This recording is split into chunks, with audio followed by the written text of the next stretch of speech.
Hi, welcome to Sheni V'Chamishi. So we're going to teach you how to teach Tanya in the university. Woo!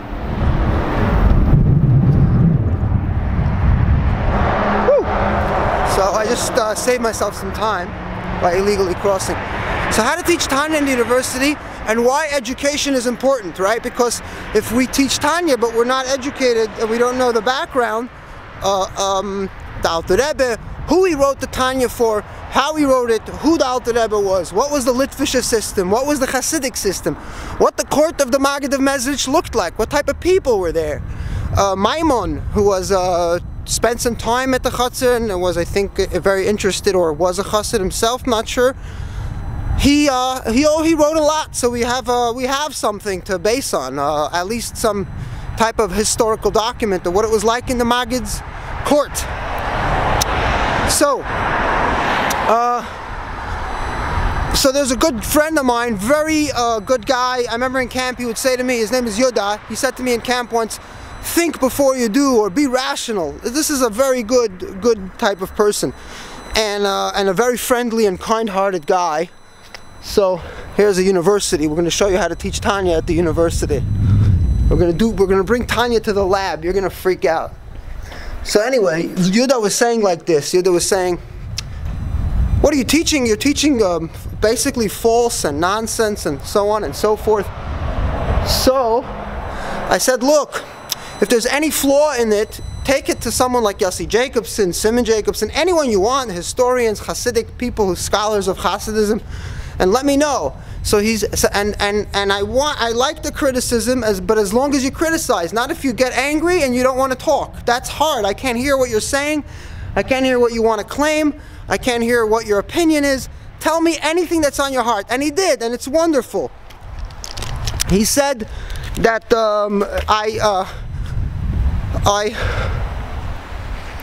he said, what are you talking about? The Tanya was written as a Lakutei Eitzos, which is exactly what the Alter Rebbe said. So he said later generations, someone said, it's either the Mittel Rebbe or the Rebbe Marash said, that the Tanya has powers or amazing powers.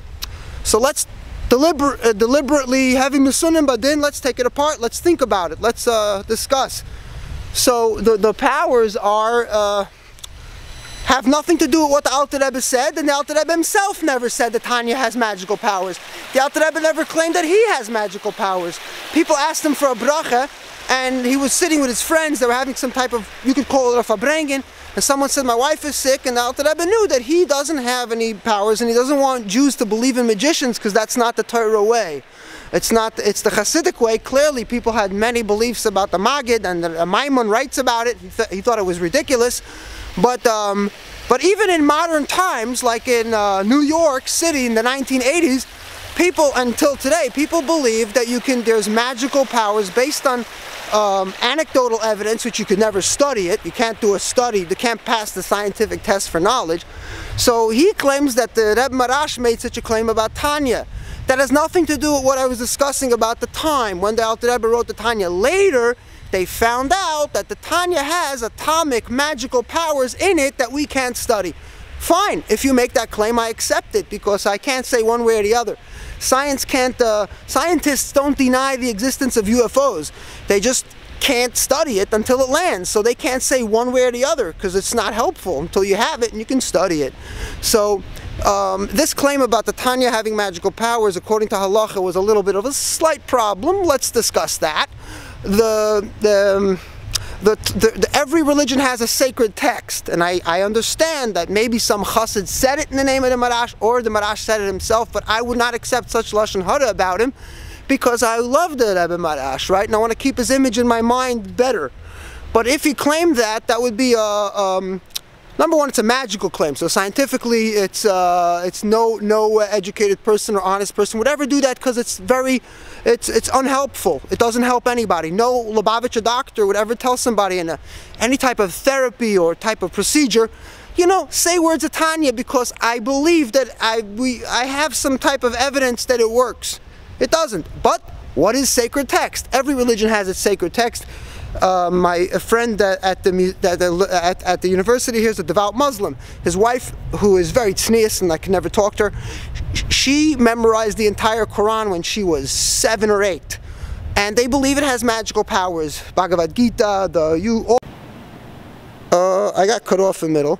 So all religions have a sacred text, and they believe, and there's a devout Muslim in this university that his wife memorized the entire Quran at age 7, and they all believe that this sacred text has powers of healing and good luck, and some in the East believe you can get the Ferrari land from the sky if you memorize it. So he's saying that the Tanya is a powerful thing, is just another religious claim about its very own text. So and that has nothing to do with the historical fact of what the Alter Rebbe was. My theory is that because the Alter Rebbe was a rational Litvak and he knew philosophy, so he may have been an observant Jew practicing, but he definitely saw a lot of the nonsense that people believed in, and he tried to make it better. He tried to take it, he didn't say, hey, you guys believe in a bunch of nonsense, Gehenim, are you fucked up? Like, come on, is this a joke? Like, you think God like just drops people there drops humans in hell for making mistakes?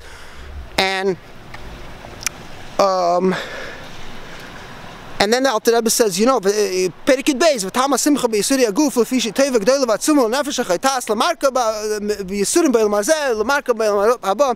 So the Alter Rebbe says, you know how the shadow, this is like an analogy, like a poetic thing. You know how the shadow moves 2 inches and the sun is moving like so many miles? So the same thing, you have a little bit of tzar in this world, the sun, in the next world, the analogy of the sky to the supernatural plane of hell, is, you know, you basically wipe away a lot of the days of hell for the little bit of pain you have here. So that's very comforting, and that was his goal. His goal was to comfort these people who, obviously a lot of them had this psychological traumatic effect of religion in their heads, so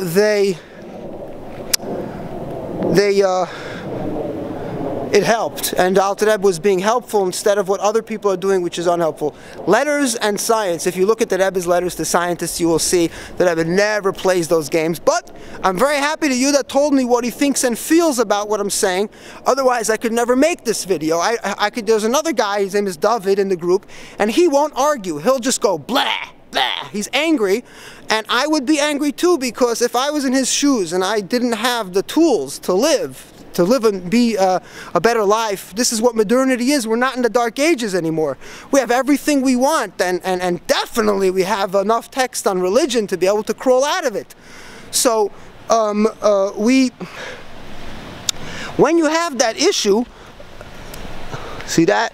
Walking. It's very healthy to walk. I think much better when I walk. So when you have that, that's a huge, amazing library right there. I love this library. I never go in there because I'm so loaded with time in my books, but it's a great library. So many stuff on Hasidism and stuff like that. So when you have you're able to word what your concern is. Because if the guy just tells me he doesn't like something, what if a Litvak guy was at the university and some student said, you know, I was at the Chabad house, and he goes blah. That's not nice. If you have a problem with Chabad, state your problem. If it's halachic or if it's moral, state the problem. Maybe we could fix it.